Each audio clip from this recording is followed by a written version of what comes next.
It was nerve-wracking, to be honest with you, because, you go in and then you realize, and you want to be as real as possible, but like you realize you're like, oh man, I got Shia LaBeouf and Brad Pitt up there. You know what I mean? I better not mess it up. Me, you know man. what I mean? You got me up there, right? Yeah, I know. I know. Yeah, you too.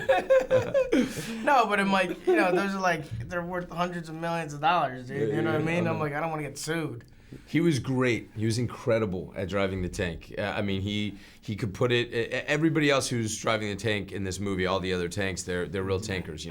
Trained military. They've driven tanks in war.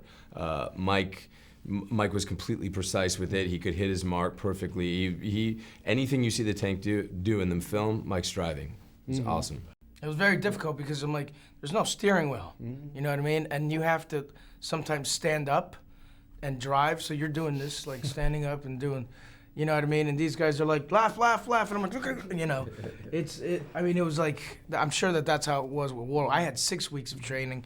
The guys sometimes had 1 week.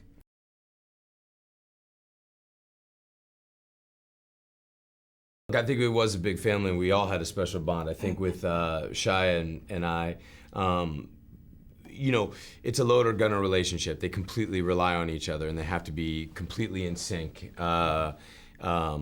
Else the tank doesn't work, else they don't survive. So I think in the script, it was very much written that these guys would be at odds with each other. You have half the tank in the turret. You have half of the turret covered on his side with Bible scripture. And then my side is filled with nudie pictures and women's underwear and empty liquor bottles. But I think Shia and I sort of naturally decided, instead of being at odds with each other, to make the characters extremely close and completely dependent on each other. And it looked, I think it ended up being much more like a mother-son relationship. And I think that my character felt that he didn't necessarily need to have a relationship with God because he had a relationship with Bible, who has this relationship with God. And the two characters, I think, are rather than being at odds, are extremely close.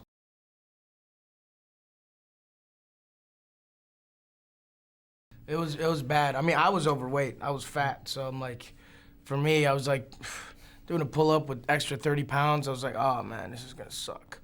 But like, they literally, like at boot camp, for instance, like we were sleeping about 2 hours a night. I was, and when you have sleep deprivation and you have to, work, work out like at 5 o'clock in the morning and then like 3 times a day, and then they give you tasks.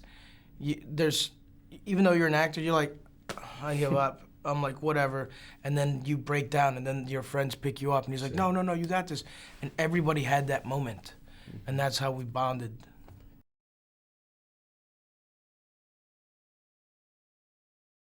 Well, yeah. I don't think it was, everybody, like he said, everybody had their moment. That it was designed to make everybody break down, to reach the point where they couldn't go any further. And, I think the biggest thing about the pre-production, this entire movie, is it was relentless. I think there's a relentless nature to this movie. It's just it's a tank, just moving forward through hell. You just take one thing at a time. 3 months of pre-production, fighting every single day, and then at the end of it, you get a boot camp. It was just every day was hard, so it's relentless, it's wearing, it breaks you down.